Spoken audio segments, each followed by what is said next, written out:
ada postingan di Twitter dari Monica. Nah loh, salah satu media terkemuka di asing yang berbasis di Singapura, Channel News Asia, menyoroti layanan lapor masuk Wapres yang dianggap kontroversi sekaligus nilai sebagai sesuatu yang tak lazim dan aneh yang dilakukan oleh seorang wakil presiden. Bismillah, assalamualaikum guys. Berjumpa lagi di channel Jurnal Terupdate. Sangat mengejutkan sekali ketika analis politik Ujang Komarudin menyebut layanan aduan lapor masuk Wapres ternyata tanpa koordinasi dulu dengan presiden. Jadi tak perlu berlama-lama, langsung saja kita simak bersama-sama video ini guys. Bismillah. Sejatinya komunikasi kebersamaan. Oleh karena itu, tadi niatnya baik, ketika tidak dilakukan dengan kebersamaan menjadi problem. Saya sih dalam konteks ini meyakini bahwa ya semua punya kepentingan kan, punya kepentingan, apalagi ya kita tahu bahwa sama-sama tahu juga semua juga menuju kepada 2029. Kang Ujang melihat Pak Prabowo di Amerika saat ini tahu nggak sih ada kebijakan lapor Mas Wapres ini? Kalau dari aspek kalau saya Kang Ujang lihat, kelihatan, saya ini tentu subjektif dan prediktif ya sifatnya. Saya meyakini tidak tahu.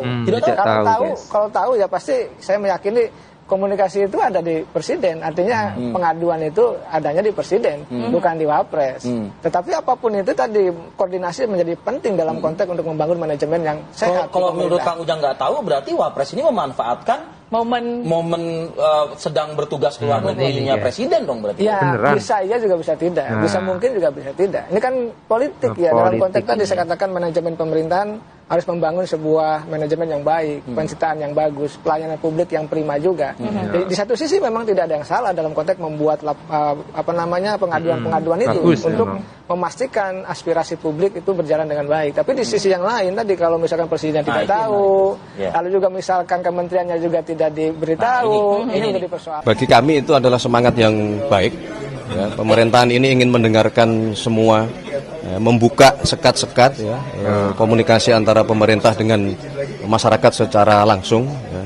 Seluruh mekanisme kita coba jajaki ya, melalui struktur kementerian kita mempererat komunikasi. Ya. Sebagaimana beliau sampaikan bahwa kita mesti meninggalkan hal-hal yang feodal dan birokratis itu, karena beban atau masalah masyarakat itu tidak direspon dengan cepat itu. Jadi saya kira semangatnya bagus sekali. Tapi sebetulnya itu idenya awalnya datang dari Mas Wapres atau ada arahan juga dari Pak Prabowo untuk coba dibuka posko pengaduan ini bisa kita dengar. Kalau bentuknya ya dari Pak Wapres ya bentuknya, tetapi bahwa semangatnya, komitmennya itu menjadi semangat kita bersama-sama. Ya, pemerintahan Prabowo Gibran ini. Mas Pras, ini ngomongin soal pilkada, ada usulan terkait hari libur dulu pertama ini. Itu apakah sudah ada koordinasi untuk dengan antar kementerian gitu untuk hari libur di pilkada ini? Pengennya libur apa enggak ini? Ya, kita enggak libur. Kerja Mas. Kalau libur untuk wartawan terus terang memang saya belum koordinasikan. Tapi kalau libur nasional kami sudah koordinasi. Hari ini juga sudah dikirimkan surat dari KPU ya, yang sebagaimana di Halim pernah saya sampaikan juga. Karena ini kan baru pertama kali juga ya, baru pertama kali pilkada serentak seluruh provinsi dan kabupaten gitu. Yang memang secara peraturan perundang-undangan memang mestinya itu menjadi hari libur nasional. Gitu. Jadi mohon izin ditunggu, hari ini surat dari KPU masuk, nanti segera setelah Bapak Presiden kembali maka akan diputuskan menjadi hari libur nasional.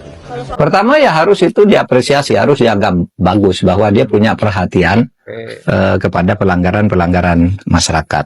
Pelayanan masyarakat kepada pelanggaran yang terjadi di masyarakat, sehingga harus dilayani, harus diselesaikan. Terutama menyangkut hak-hak konstitusional. Itu perlu diapresiasi. Tetapi harus diingat, penampungan seperti itu dulu sejak zaman Pak Sudarmono, Pak Trisno selalu ada itu. Dan masalah di Sekretariat Negara. Iya, dulu kan ada Kota Pos 55. Masih ingat ya? Kota Pos 55 pengaduan apapun. Kalau enggak kalah Kota Pos 5 atau 55 atau 555. Pokoknya 5 lah. Sampaikan ke kantor wakil presiden. Dan orang ngadu-ngadu ke sana semua tidak selesai juga. Banyak laporan tidak direspon. Saya punya bukti beberapa laporan sampai sekarang tidak dibuka, gitu. Tapi tidak apa-apa. Itu bagian dari gimmick politik aja. Oh, itu gimmick politik ya. Tidak apa-apa. Itu tidak jelek kan. Orang kan boleh melakukan itu. Mudah-mudahan saja itu berhasil gitu maksudnya. Ya mudah-mudahan berhasil, nggak apa-apa. Ini Gibran cara mikirnya gimana sih? Emang bisa masalah se-Indonesia Raya mau ditangani model gini? Gak efektif lah. Ini tuh bukan lagi ngurusin skala RT RW, tapi negara. Indonesia tuh luas. Dipikir yang punya masalah cuma 1-2 orang aja. Harusnya tuh fokus di regulasi.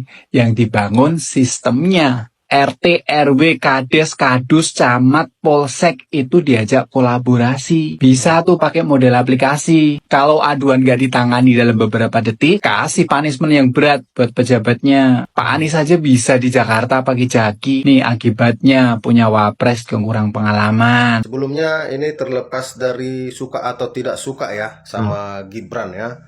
Kita netral aja dulu ya. Ya. Gibran bikin lapor Mas Wapres, warga bisa mengadu langsung ke Istana Wapres. Menurutku kalau warga langsung mengadu ke Istana Wapres terlalu jauh. Apanya gunanya lurah, RT, dan yang paling utama Polsek, Polres? Apa gunanya? Apanya gunanya Polsek sama Polres? Apa yang nggak berguna ya ini, makanya sampai presiden, wakil presiden tahu dan membuat sendiri.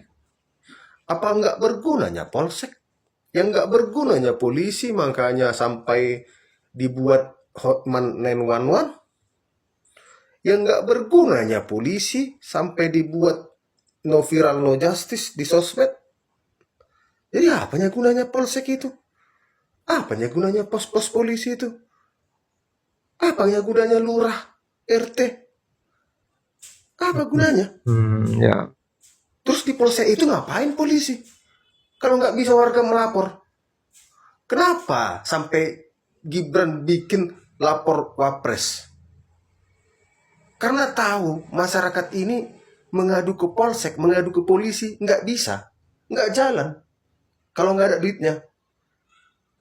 Ya kan? Contoh.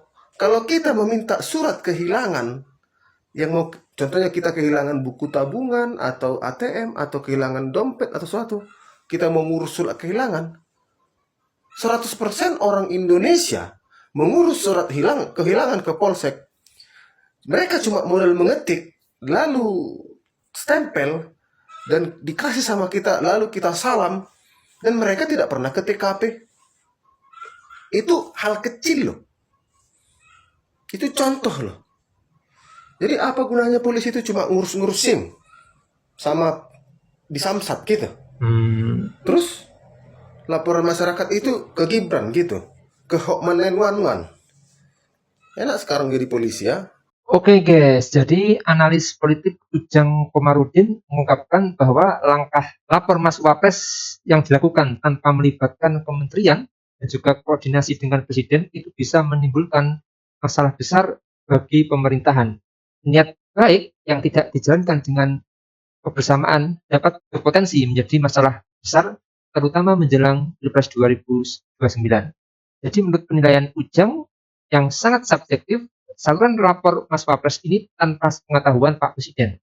Bisa jadi dikatakan memanfaatkan momen Presiden di luar negeri, bisa juga tidak karena ini politik. Selain itu, menurut Ujang, tunjukan yang dilakukan antara Presiden Prabowo dan wakilnya Gibran Rakabuming Raka merupakan saat kepentingan menuju 2029.